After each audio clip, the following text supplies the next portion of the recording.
우리와 함께하는 진리는 영원히 함께하는 진리입니다. 많은 분들이 예수 믿을 때만 진리가 필요하고 삶 속의 진리를 놓치기 때문에 진정한 축복을 놓치게 됩니다. 우리 교회는 복음 누림이라는 콘텐츠를 가지고 이 진리를 계속 확인하는 그런 시간을 갖게 됩니다. 저는 요즘에 이 복음 누림을 지속해 가면서 아주 실제적으로 이렇게 자꾸 깨달아지는 그런 은혜들을 요즘에 맛보고 있습니다.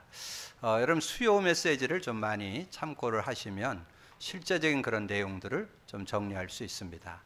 우리가 구원 받았는데도 창세기 3장으로 자꾸 회개한다는 거. 근데 더 중요한 거는 근본 문제 세 가지로 자꾸 회개합니다. 영적으로 다시 태어났잖아요. 살아났는데도 자꾸 생명을 누리질 못하고 성령을 누리지 못하고 자꾸 하나님과 교제가 단절되고 그리고 예배서 2장 3절에 마음에 원하는데 육체의 욕심을 따라 사는데 자꾸 진노의 자녀에서 해방받았는데도 자꾸 진노를 받는 그리고 이 세상 풍속을 통해서 공중권세자를 따르는 그래서 세상 문화에 대한 거는 예배서 6장 10절에서 20절까지 내용이 잘 나와 있습니다. 특별히 12절에 나오죠. 통치자들, 권세자들, 어둠의 세상 주관, 하늘의 악한 영들. 우리가 이 세상 살고 있기 때문에 그런데 영향을 받는 그런 모습이 되어지고, 그런데 우리가 예수 믿어서 받은 성령, 그 성령의 능력은 전혀 모자라지 않습니다. 여러분 모든 걸 이길 수 있는 파워가 그 안에 들어 있습니다. 그래서 우리가 하나님을 만났는데도 하나님과 교제가 자꾸 단절될 때 요한복음 16장 24절 지금까지는 너희가 내 이름을 구하지 않았으나 구하라 그러면 받으리니 너희 기쁨이 충만하리라. 그리고 로마서 8장 2절 말씀드렸죠. 자꾸 죄와 저주 가운데 들어가는데 주의 영이 함께하는 곳에는 자유가 있다. 고린도후서 3장 17절 드렸고, 그 다음에 사단을 이길 수 있는 능력이 우리에게는 없어요. 그러나 권세는 우리가 갖고 있어요. 그 이름만 부르면 성령이 역사하고, 성령이 역사하면 하나님 나라가 임하고 하나님의 능력 가운데 살아갈 수 있는 그런 축복이 들어있다. 그게 사도행전 1장 8절이잖아요. 그래서 여러분 복음 누림 속에 우리가 이 세상을 승리하면서 살아갈 수 있는 그런 비밀이 들어있다. 그리고 좀 전에 제가 묵상 기도할 때 요한복음 15장 9절에서 11절을 낭송해 드렸는데, 그러면 요한복음 15장은 특별히 아주 예화를 들어서 설명했죠. 하나님은 농부고 우리는 예수님은 포도나무고 우리는 가지다. 그 가지 안에 붙어 있을 때 우리는 열매를 맺게 된다. 이렇게 말씀하면서 제가 그 말씀을 읽는 중에 10절이 아주 은혜가 되는 거예요. 10절이 뭐냐면 내가 아버지의 계명을 지켜 그의 사랑 안에 거하는 것 같이 너희도 내 계명을 지키면 내 사랑 안에 거하리라. 자, 신앙생활이 뭐냐? 그 계명 지키는 거라는 거. 근데 그 계명을 지키는 거를 주님이 본으로 보여줬어요. 주님이 하나님의 말씀을 순종함 속에 최고로 순종한 게 뭐예요? 죽음이잖아요. 죽음. 그럼 죽음을 예수님이 순종했잖아요. 그래서 그 죽음을 이렇게 앞두고 인도받으면서 얼마나 그게 힘들고 답답했으면 하나님 앞에 아주 겟세마네 산에 가서 기도를 하는데 그거를 자기가 이기기가 얼마나 어려우면 땀방울이 핏방울처럼 됐다. 그렇게 성경에 표현되어 있어요. 그러니까 그게 굉장히 그거를 자기가 죽는다는 거, 이거 굉장히 어려운 거죠. 여러분 죽는다는 거 쉬운 게 아니잖아요. 그것도 뭐 자기 때문에 죽는 게 아니고 인류를 위해서 대신 죽어야 하던 그런 죽음이잖아요. 그러니까 그게 너무 어려우니까 겟세마네 가가지고 하나님께 기도하잖아요. 할 수만 있거든 이 잔을 내게서 좀 옮겨달라고, 이 죽음을 좀 면하게 해달라고 그렇게 기도를 하고 한번 기도하고 내려와서 제자들 보고 기도 좀 같이 부탁했더니 다 왔더니 다 자. 그럴 땐 좀 심하게 다 자빠져 자고 있어. 자기는 힘들어갖고 기도하고 있는데 제자들 기도 부탁을 하고 올라갔다 내려오니까 다 자고 있다니까. 그러니까 그걸 보고 다시 또 올라가서 너희들이 피곤해서 그렇구나 이러고 얘기하고는 또 올라가서 기도하고 3번이나 이렇게 기도했잖아요. 근데 그런데 하나님 그거를 지나가게 하질 않았죠. 그래서 그거를 힘든 그 심정을 표현한 게 그 마태복음 27장 그 45절부터 보면 나와요. 제6시로부터 온 땅이 어둠에 임하고 제9시까지 계속되는 제9시쯤에 예수께서 크게 소리질러 이르시되 엘리 엘리 라마 사박다니 하시니 이는 곧 나의 하나님 어찌하여 나를 버리셨나이까 하는 뜻이라. 어느 정도 하나님 왜 나를 버렸냐고 막 이렇게 하소연할 정도로 굉장히 힘든 그런 시간.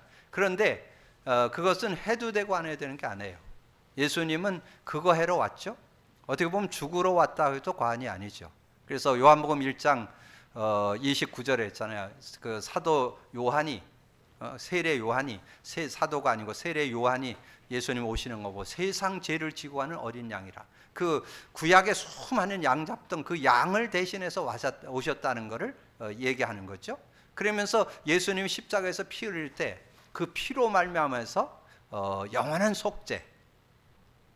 히브리서 9장 11절 12절 12절에 나오죠. 염소와 송아지의 피로 하지 아니하고 자기 피로 영원한 속죄를 위해서 단번에 그 죄를 사하는 원죄, 자범죄, 조상죄를 완전히 사하는. 그래서 예수님에 대한 말씀을 정확하게 정리한 게 마가복음 10장 45절이죠. 인자가 온 것은 섬김을 받으려 함이 아니고 도리어 섬기려 하고 모든 사람을 위해서 대속물 대신 죽으러 우리를 위해서 대신 죽어서 그것을 해결해 주는. 그러면서 십자가에 죽으면서 예수님이 하신 말씀 거기에 의미가 담겨 있는 거예요. 예수님이 숨을 거두시면서 그때 포도주를 입술에 대서 입술을 축인 다음에 그러잖아요. 다 이루었다.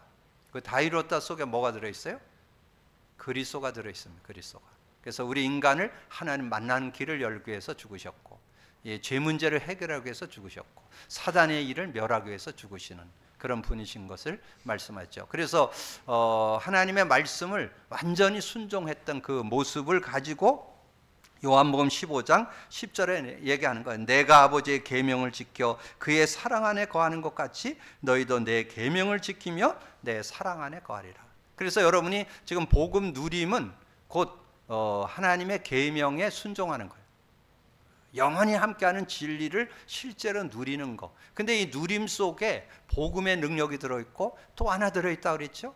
저는 요즘에 깨닫게 되는 게 뭐냐면 성경이 복음 관점으로 보이기를 시작하는 거예요.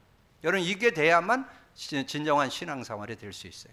성경 들고 있으면서 망한 사람들, 유대인들 성경을 들고 있으면서 예수 그리스도 인정 안 합니다. 뭐 남교 교단 얘기에서 그랬지만 천주교도 실제는 원색적인 복음보다는 자꾸 언저리 뉴스를 너무 붙잡아. 그래서 실제적인 마리아를 뭐 신성시하고 막 이러다 보니까 실제적인 응답을 놓쳐요. 근데 지금 중요한 거는 기독교인들이요. 성경 들고 있으면서도 성경의 주제가 뭔지, 정경의 핵이 뭔지를 몰라. 성경의 주제가 요한복음 5장 39절이에요. 너희가 성경에서 영생을 얻는 줄 알고 성경을 연구하거니와 이 성경이 곧 내게 대하여 증언하는 것이니라. 그래서 성경이 내게 대해 증언하는데 구약은 메시아, 신약은 그리스도.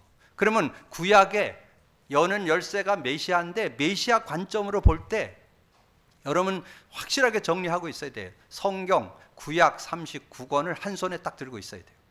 구약 39권 창세기부터 룻기까지를 율법서라 그래요. 율법서의 주제 요절 출애굽기 3장 18절 제사장권을 가지고 이 메시아를 설명하는 거예요. 그리고 역사서 사무엘상서부터 에스더까지를 역사서라 그래요. 그 역사서의 주제 요절은 사무엘상 16장 23절 왕권에 대해서 왕직에 대해서 설명하면서 메시아를 설명하는 거예요. 이사야서부터 말라기까지 17권의 선지서가 있어요. 그 선지서의 주제 요절은 이사야 7장 14절이에요. 보라 처녀가 잉태하여 아들을 낳으리니 그 이름을 임마누엘이라. 그래서 선지자직을 중심해서 기록이 됐고, 그리고 시가서 5권이 나와요. 욥기, 시편, 잠언, 아가서, 전도서. 이거는 그 메시아의 그 의미를 누린 사람들의 기록이에요. 그러니까 메시아를 의미를 못 누린 사람이 그걸 읽으면 그냥 나쁠 건 없지만 그 능력으로는 못 느껴요. 실제가 되려면 그렇게. 근데 신약에서는 그게 구약 성경이 완성된 거기 때문에 사복음서의 핵심이 다 나와요. 사복음서. 그래서 마태복음은 왕직으로 오신 그리스도. 그래서 2장 1절에서 12절, 특별히 2장 2절에 구체적으로 나오죠.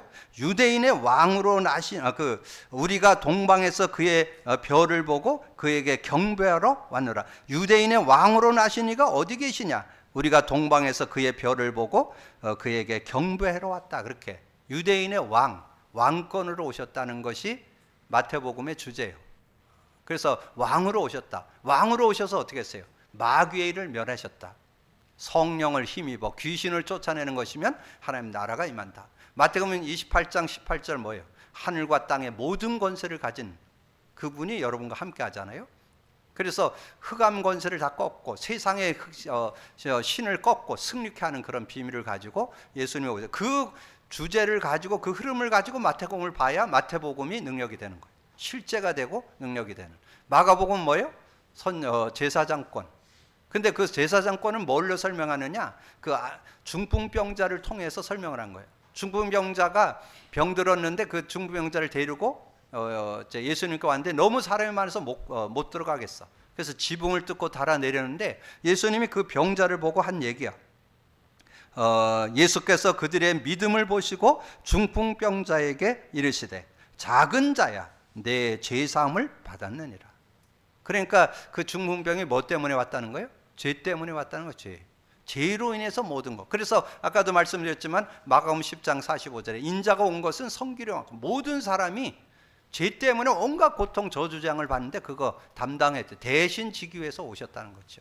그래서 마가복음 16장 17, 18절 믿는 자들에게 이런 표적이 있다는 그 이름으로 병든 자에게 손을 얹은 즉 나으리라. 여러분 그런 믿음을 갖고 인도받는다면 저는 정말 복음 안에서 어떤 병도 나을 수 있는 그런 축복이 들어있다는 거죠. 그리고 누가복음에서는 예수님이 갓난아이로 태어나는 아주 아기로 태어나는 그 내용을 쭉 설명을 하면서 2장 1절에서 14절. 그래서 이번 성탄절은 의미가 좀 달라요. 아마 메시지가 더 구체적이고 실제적인 내용이 이번 성탄절에 나오지 않겠는가. 왜냐하면 정말 예수님의 나심이 어떤 축복을 가지고 왔는가를 우리가 실감하고 있으니까. 예배서 그 누가복음 2장 1절에서 14절, 특별히 11절에 나오죠. 오늘 다윗의 동네에 너희를 위하여 구주가 나셨으니 곧 그리스도 주시니라. 그러면 그분이 와서 뭐 하실 거냐? 그게 누가복음 17장 20절 21절. 하나님 나라가 성령이 우리 안에 들어올 때 하나님 나라가 임해요. 그리고 누가복음 마지막 절 24장 47절에서 49절에 능력이 입힐 때까지 이성을 떠나지 말라. 성령이 임할 때까지 이성에 유하라. 그렇게 하는 내용이 나오잖아요. 그래서 실제적으로 하나님이 함께하는 선지자권에 대해서 이렇게 설명을 하고, 그래서 예수가 그리스도 되심을 믿는 그 축복을 가진 사람, 그 사람들이 고백하는 게 그분이 하나님의 아들이구나. 그게 요한복음이에요. 그리고 그것을 믿는 사람의 증거가 사도행전이고, 그리고 그 예수가 그리스도 되심과 성령의 능력을 믿은 그것을 가지고 간증해서 보낸 편지가 서신서, 바울 서신 13개, 공동 서신 8개. 그래서 27권이요. 그럼 여러분이 지금 짧은 5분 메시지 중에 성경 66권이 이 손 안에 있어이다. 성경이 다 정리하는 거예요. 그게 복음 관점으로 보는 눈이요. 그게 돼야만 여러분 메시지나 모든 것을 바르게 보고 복음 안에서 승리하는 여러분이 될 줄로 믿습니다. 근데 이 축복은 어디에서 오느냐? 복음 누리셔야만 맛볼 수 있어요. 맛을 봐야 맛을 한다고 그랬는데 맛을 보려면 복음 누림 하셔야만 보여요. 복음 누림. 혹시 복음 누림이 실제 잘 안 되신 분은 금요일 날 심야기도 오시라.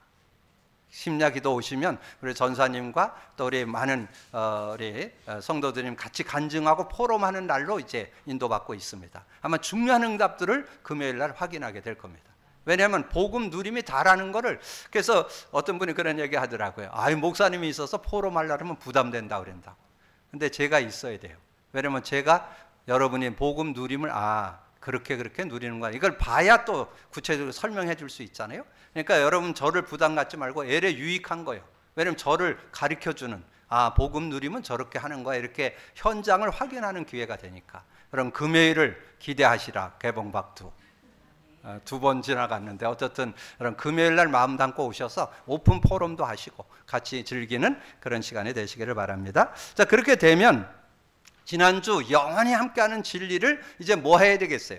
진리를 행해야 되겠죠? 진리를 행한다는 건 뭐예요? 진리를 갖고만 있지 말고 실천하자는 거죠. 그 실천한 내용을 특별히 요한복음 14장에서 좀 증거해 줬어요. 여러분 요한복음 14장을 이번 주 한번 쭉 읽어보시면 그 중에 중요 요절이 몇 개 나와요. 요한복음 14장 15절에 너희는 나를 사랑하면 나의 계명을 지키라. 나를 사랑한다면 계명 지키라는 거야. 계명을 지킨다는 말이 뭐예요? 내가 계명을 붙잡는 것도 귀하지만 계명을 실천해야죠.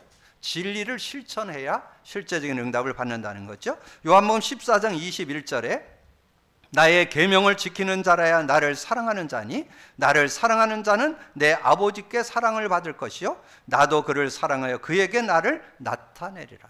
그 계명을 지키는 사람을 하나님이 사랑하시고 그것을 지키는 자에게 내가 그에게 나타낸다. 주님이 나타낸다. 어떻게 나타내냐? 요한복음 14장 26절 성령으로 모든 거 가르쳐주기도 하고 말씀이 생각나게도 하고. 그래서 저는 매주 이렇게 주일 설교를 이렇게 준비하는데 저는 세상 지식도 중요하지만 성령의 감동이 필요해요. 성령께서 깨우쳐줘야 돼요. 그래서 저는 성령께서 깨우쳐줘가지고 성경 66권이 이렇게 이 손 안에 있어이다 할 정도로 정리가 딱 되는 거예요. 그러면 한 단어, 한 문장, 한 성구, 한 챕터 이 내용들이 막 구구절절히 복음 관점으로 보여지는. 그래서 여러분이 자꾸 성령 인도받으라고 하는 것은 여러분이 인격적으로 모든 거 가르쳐 줍니다. 그리고 여러분에게 말씀을 바르게 깨닫게 하는 그런 축복을 성령님이 하십니다. 왜냐하면 성경 66권을 40명의 저자가 기록했는데 성령의 감동으로 기록을 했어요. 그렇기 때문에 여러분이 성령의 도움을 받으려고 그래야 말씀이 바르게 깨달아지는 거예요. 여러분 그렇게 해야 실제적인 은혜를 누린다. 근데 여러분에게 누차 얘기했는데 또 그 얘기네. 혹시 그런 분은 아직 못 깨달은 거예요. 그 얘기를 들으면 감사가 나와야 돼요. 어디? 요한복음 16장. 성령과 동행하는 내용을 아주 구체적으로 설명한 게 요한복음 16장이에요. 요한복음 16장 7절 8절 내가 가는 게 유익하다. 내가 가면 그가 왔다는 것은 성령이 왔다는 거예요. 의에 대하여 심판에 대하여 죄에 대하여 의에 대하여 심판에 대해서 세상을 책망하시라. 여러분 세상을 살아가고 여러분 삶의 모든 문제가 죄 때문이고 의 때문이고 심판 때문에 온다는 거예요. 그거를 성령이 지적한다는 거예요. 그래서 성령께서 그걸 깨우쳐줘서 어떻게 하느냐? 13절 그러나 진리의 성령이 오시면 진리 가운데 인도하고 장래일도 알고. 지금 여러분 지금 분별하기 어렵죠? 지금 국가적으로 혼란스럽죠? 여러 가지 지금 단체적으로 어렵죠? 거기에 분별력이 있어야 돼요. 최고의 분별력은 성령 인도받는 겁니다. 최고의 선생님은 성령 인도받아야 돼요. 그러니까 누가 이러냐 저러냐 여기 동료되지 말고 성령의 인도받는 여러분 되시기 바랍니다. 그래야 실제적인 응답을 받고 바른 분별을 갖고 여러분 살아갈 수 있어요. 그리고 24절에 지금까지 너희가 내 이름으로 구하지 않았으나 구하라 그러면 받으리니 너의 기쁨이 충만해요. 여러분 어떤 문제든지 여러분 답답하고 힘들고 이런데 성령이 역사하면 그걸 이길 수 있고 그걸 헤쳐나갈 수 있는 답을 얻게 된다는 거예요. 그리고 세상에 주지 못하는 평안을 준다. 그게 33절이잖아요. 세상에서 환난을 당하나 담대하라 내가 세상을 이겼다. 왜냐하면 난 평안하니까. 이런 문제 저런 문제 그건 그들 사정이고 나는 평안한 가운데 그걸 찾아 누릴 수 있는 그런 모습이 될 때 승리한다. 자, 그러면 이제 진리를 행하는 자에 대한 증거를 좀 이렇게 확인해 보자는 거죠. 그래서 진리를 행할 때 진리에 순종할 때 어떤 일이 일어나냐? 맹인이 눈을 뜨는 역사가 일어나더라. 자, 그게 요한복음 9장에 쭉 설명을 해주고 있습니다. 그래서 요한복음 9장에 가보면 그런 말씀이 있어요. 1절에서 3절에 예수께서 길을 가실 때에 날 때부터 맹인된 사람을 보신지라 제자들이 물어 이르되 랍비여 이 사람이 맹인으로 난 것이 누구의 죄입니까? 자기의 죄입니까? 부모의 죄입니까? 그러니까 예수님께서 대답하시되 이 사람이나 그 부모의 죄로 인한 것이 아니라 그에게 하나님의 하시는 일을 나타내고자 함이라. 이 사람이 지금 맹인된 거 누구 잘못도 아니라는 거. 자기 잘못도 아니고 부모 잘못도 아니고 잘못을 따진다면 창세기 3장 사건 때문에 생기는 거예요. 창세기 3장 사건에 이런 질병 저런 문제 저런 장애 다 오게 돼 있어요. 그래서 근데 그거는 누가 해결하느냐? 다른 이로서는 해결 안 돼. 예수만이 해결할 수 있어요. 그것을 예수님이 해결하신다는 것을 보여주는 거예요. 맹인도 눈을 뜨게 되는 그런 응답을 받게 된다. 그래서 9장 5절, 내가 세상에 있는 동안에는 세상의 빛이로다. 세상의 빛, 그러면 어디 생각나요? 지난번에 말씀드렸잖아요. 하나님은 창조의 빛으로 우주 만물을 창조했다. 창세기 1장 3절. 이사야 60장 1절 뭐예요? 일어나 빛을 발하라. 여호와의 영광이 내 위에 임하였기 때문에 그 영광을 받는 사람은 다 살게 된다. 요한복음 1장 4절. 나는 생명이라.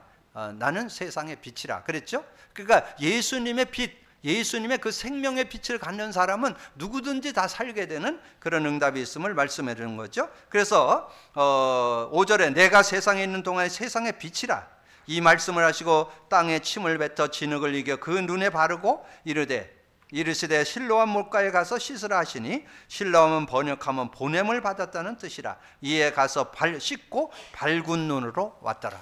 그래서 저는 그래서 어떤 분이 제가 이렇게 그 민중병원에 이제 거기 호스피스 완화병동에서 제가 이렇게 사역을 좀 했었는데, 그때 그 어떤 70대신 어떤 할머니를, 집사님을 만났는데 그분이 그런 얘기를 하더라고요. 자기가 막 이렇게 다리가 아파서 병원에 오게 됐는데 뭐 그런 얘기도 하고, 뭐 조금 얘기하다 보니까 양반이 자기 눈도 이제 나이도 나이지만 참 눈이 어두워서 참 글씨가 잘 안 보인다고 그러더라고요. 그래서 제가 가져간 성경을 보이니까 그래서 이 글씨가 잘 안 보인다고 이런 얘기를 하더라고요. 그래서 제가 그때 얘기했어요.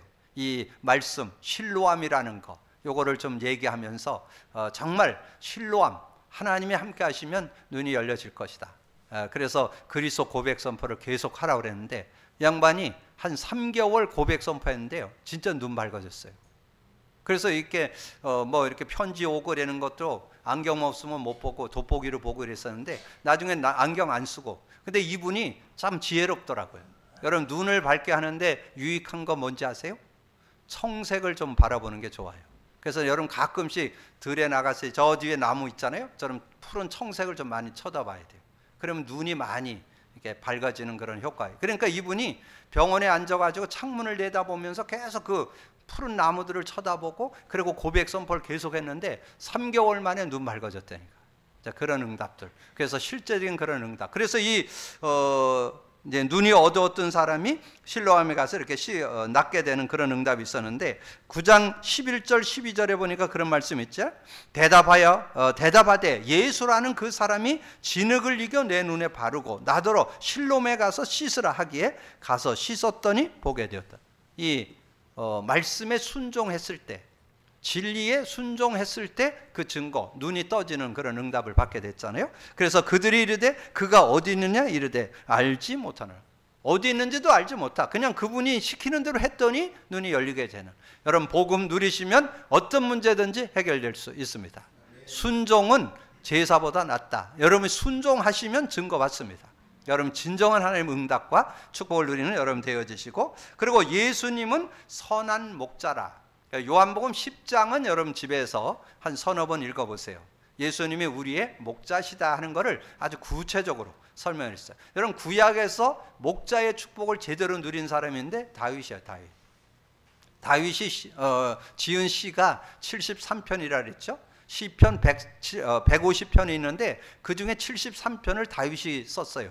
그 정도로 이 하나님의 은혜를 충만히 누렸던 사람이잖아요. 그 사람 시 중에서 가장 유명한 시가 시편 23편이죠.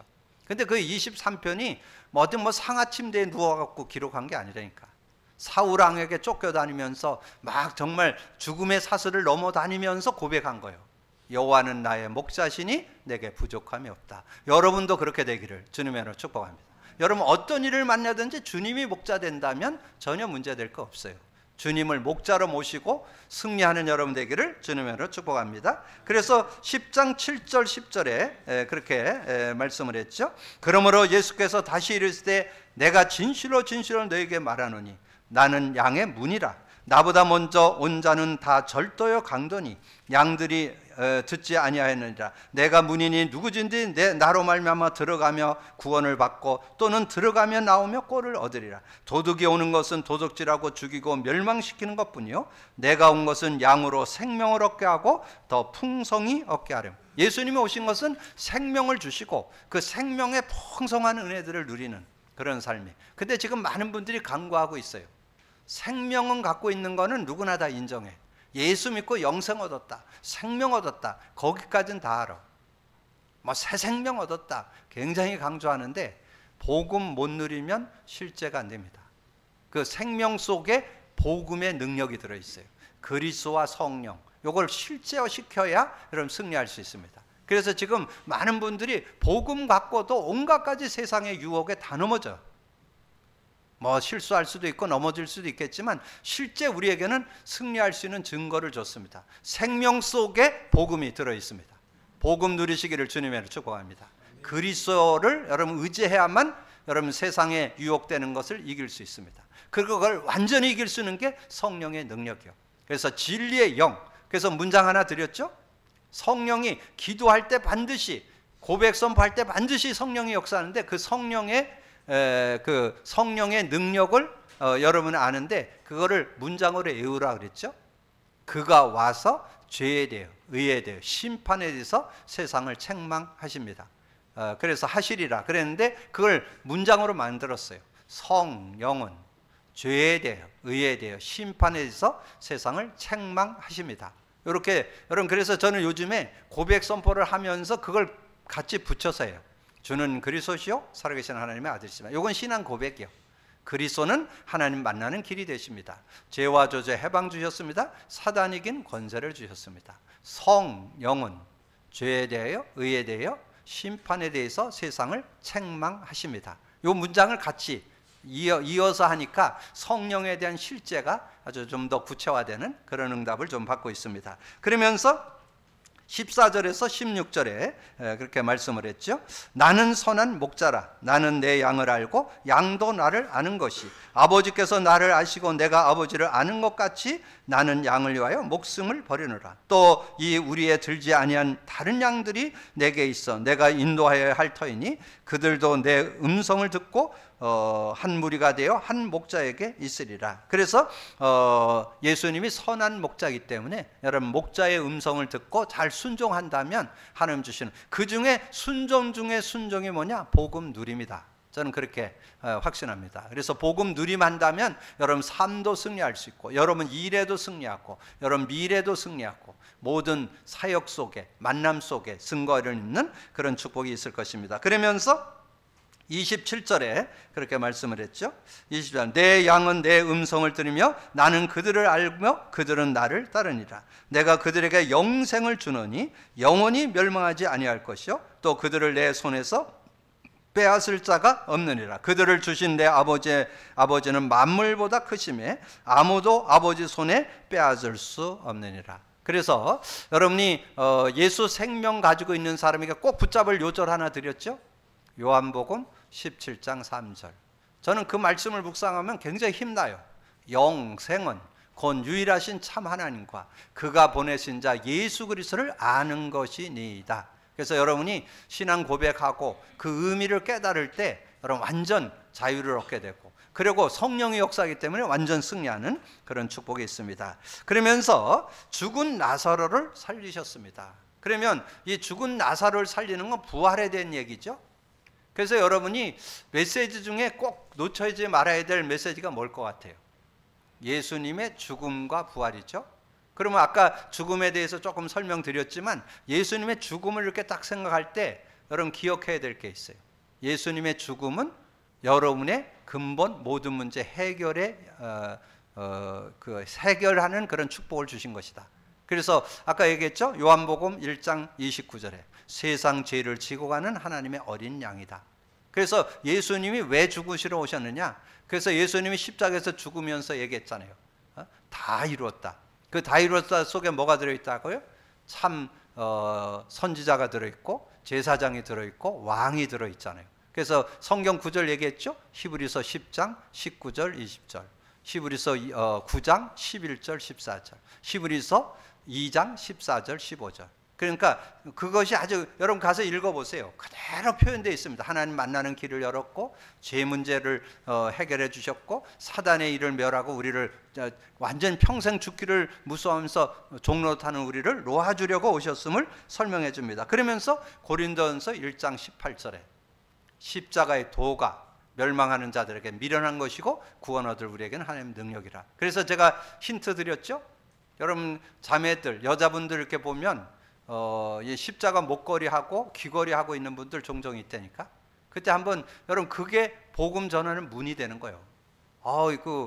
십자가가 너무 아름답고 너무 멋지다고 이렇게 얘기를 하면서 십자가 혹시 의미 아시나요? 이렇게 한번 얘기하면 전도가 되는 거예요. 그 십자가의 의미가 그리스도예요. 그리스도. 그러니까 십자가. 그러면서 요한복음 19장 30절, 고린도전서 1장 18절, 조금 더 구체적으로 한다면 히브리서 내용을 정리하면서 예수 죽음에 대해서 좀 설명해 볼 필요가 있겠죠. 그리고 예수님이 죽으시고 부활하셔서 주신 축복이 뭘까요? 영생과 생명입니다. 생명과 성령입니다. 영생과 성령, 생명과 성령을 주셨어요. 예수님이 죽으시면서 오늘 그래서 이 요한복음 11장에서 주는 메시지의 키가 뭐냐면 나는 부활이요 생명이니 나를 믿는 자는 살아서 영원히 죽지 않을 것이고 살아서 믿는 자는 영원히 죽지 않게 되는 그런 응답이 있다는 거잖아요. 그래서 예수님의 부활로 생명과 성령을 줬다. 그래서 여러분 수요 메시지도 많이 참고하셔야 돼요. 한 2주 지났죠? 예수님이 왜 부활하셨는가? 예수님의 부활을 통해서 주신 메시지가 생명과 성령이에요. 그걸 여러분 좀 가지고 있어요. 그 내용을 잘 설명한 게 고린도전서 15장이에요. 고린도전서 15장에 3절 4절에 성경대로 죽으시고 성경대로 살아나셨느니라. 그러면서 20절에서 22절에 예수님은 죽은 자의 첫 열매로 오셨고 22절에 고린도전서 15장 22절에 아담 안에서 모든 사람이 죽은 것 같이 그리스도 안에서 모든 사람이 삶을 얻으리라. 더 구체적으로 설명한 게 45절이에요. 여러분 45절은 좀 외워둘 필요 있어요. 거기 내용에 보면 뭐라고 얘기했느냐? 기록된 바 첫사람 아담은 생령이 되었다 함과 같이 마지막 아담은 살려주는 영이다.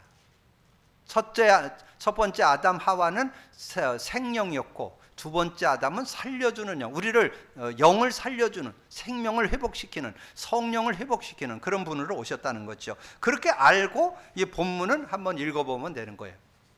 요한복음 11장 13절 14절 예수는 그의 죽음을 가리켜 말씀하신 것이라 그들은 그러나 그들은 잠들어 쉬는 것을 가리켜 말씀한 줄 생각하는. 이에 예수께서 밝히 이르시되 나사로가 죽었느니라. 나사로가 죽었다는 것을 확실하게 증거했죠. 근데 죽은 정도가 아니에요. 11장 17절에 보니까 무덤에 있은 지 나흘이나 됐다. 그래서 11장 17절 예수께서 와서 보니 나사로가 무덤에 있는지 이미 나흘이라. 23절 그러나 나는 이제라도 주께서 무엇이든지 하나님께 구하는 것을 하나님이 주실 줄을 아나이다. 예수께서 이르시되 내 오라비가 다시 살아나리라. 마르다가 이르되 마지막 날 부활 때에는 다시 살아날 줄 내가 아나이다.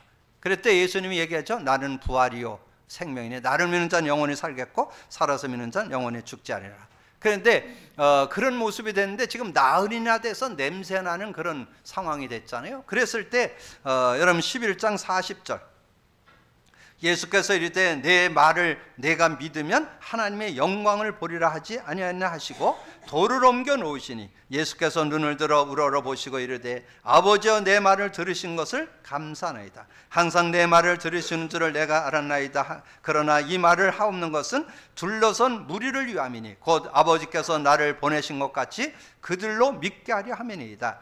이 말씀을 하시고 큰 소리로 나사로라 나오라 부르시니 죽은 자가 수족을 베로 동인 채로 나오는데 그 얼굴은 수건에 쌓였더라. 예수께서 이르되 풀어놓아 다니게 하라 하시니라. 죽은 자도 살리는 그런 분. 거기에는 죽은 자도 살릴 수 있는 실제 죽은 자도 살렸죠. 베드로가 누구 살렸어요? 다비다 죽었는데 살렸잖아요. 예수님도 살렸지만 베드로도 기도해서 죽은 그 여제자 다비다를 죽었었는데 살렸잖아요. 그래서 사는 역사가 있고 또 여기에서 산다는 말은 영원히 생명 얻어서 천국이 보장된다는 의미도 담고 있습니다. 어떻든 오늘 여러분 말씀을 듣고 나누면서 우리가 복음 누림의 컨텐츠가 얼마나 소중한가, 복음을 누려야 된다는 거, 복음 누릴 때 오는 축복, 성경의 흐름이 보인다는 거. 성경의 흐름은 구약은 메시아, 신약은 그리스도로. 그래서 성구 3개씩 드렸으니까 여러분 그 관점으로 봐야 성경이 은혜가 되고 능력이 되는 그런 축복이 있습니다. 그렇게 되면 여러분 전체적인 메시지도 은혜로 다가옵니다.